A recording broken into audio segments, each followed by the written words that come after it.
Y en un encuentro con la literatura venezolana, vamos a escuchar El temblor de medianoche de Julio Garmendia. Habían traído afuera, a la placita, butacas y mecedoras. Estaban a medio vestir y se arrebujaban en cobijas y cobertores velozmente arrancados de las camas, en rápidas incursiones al interior de la casa. Ya habían pasado algunas horas después del temblor de tierra de medianoche y ahora se entretenían mirando las estrellas que parpadeaban débilmente en la soñolienta madrugada. Soplaba a ratos una ligera y juguetona brisa que movía las hojas del cedro y hacía caer algunas cada vez. Jorge quitaba entonces las que caían en el pelo de Fina.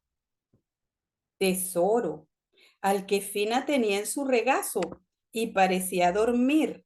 Abría un poco uno de sus ojos, solo uno, y lo miraba con reproche celoso cada vez que alargaba él la mano hacia Fina y su abundante cabellera. En Europa, dijo Amalia, despachurrando una hoja seca entre sus dedos. Todas las hojas caen en esta época.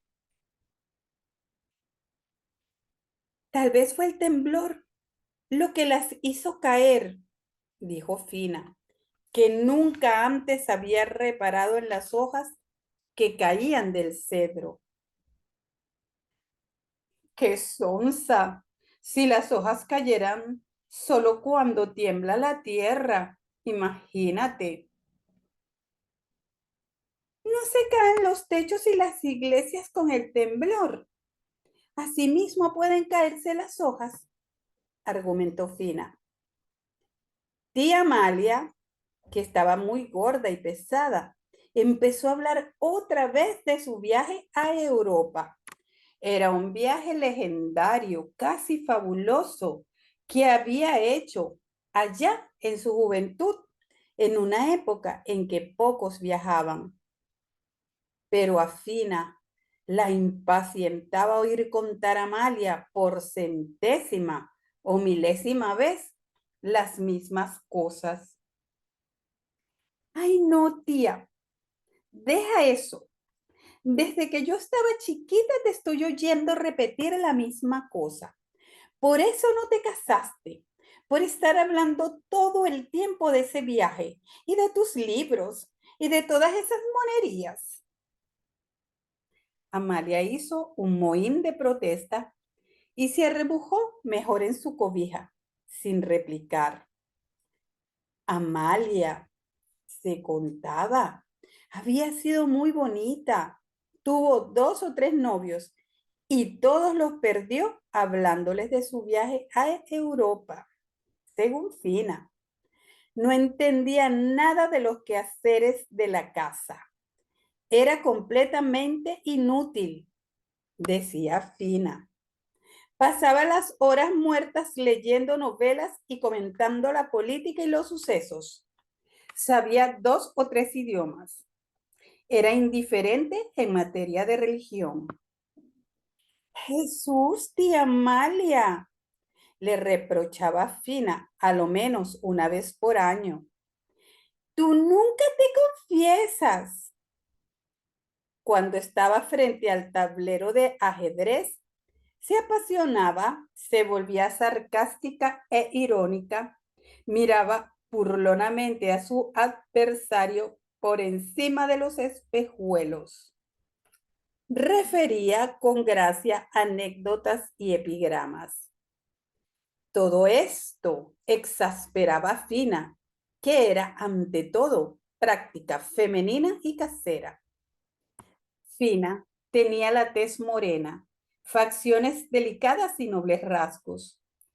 Tocaba agradablemente la guitarra, acompañándose con voz cálida y baja, pero tenía tendencia a engordar como la tía Amalia y algo en su destino parecía buscar también la semejanza con la tía. Había sufrido un descalabro sentimental y tuvo finalmente que romper con Pepe Moros, pues no acababa nunca de casarse después de años de amores y compromiso.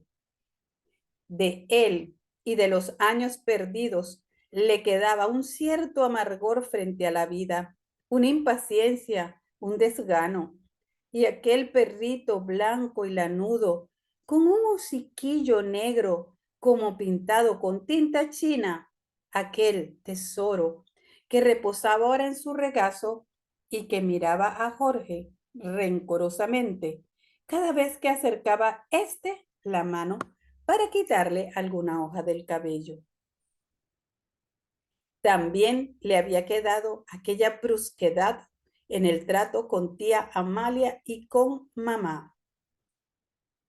Entre Amalia, en quien había algo frío e intelectual, y Fina, puramente mujer. Mamá era una niña que envejecía, un raro, perenne y juvenil candor, como un aroma, venía de su presencia y su palabra. La frente alta, despejada y bella, estaba rodeada de castaños cabellos que comenzaban a volverse grises. Tenía una mirada acariciadora que fácilmente se turbaba. Titubeaba ante cualquier decisión. Se encendían sus mejillas. Ya estaba perpleja y atolondrada por poca cosa.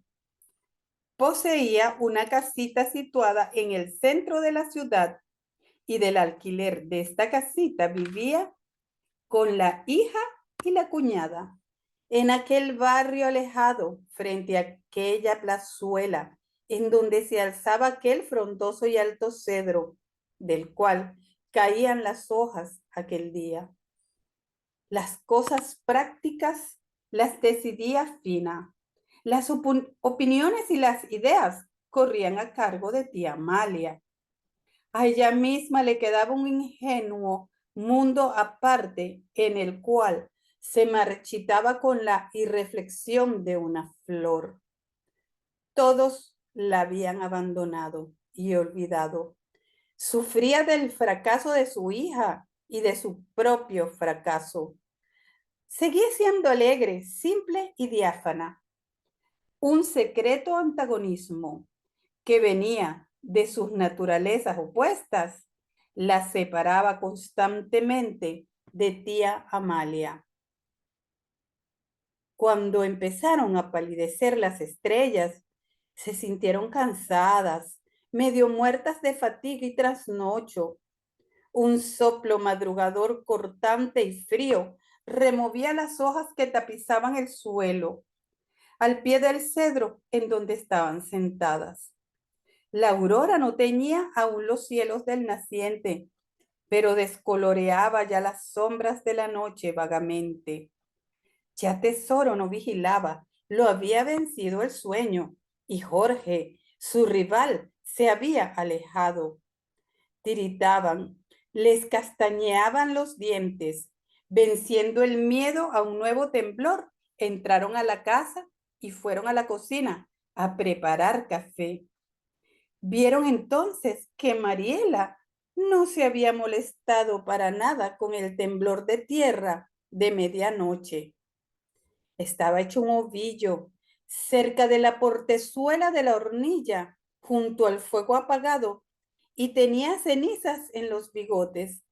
Era como un pequeño resto de la noche, un pedacito del negror de la noche, allí olvidado, mientras la noche misma se iba ya y recogía por todas partes negruras y oscuridades.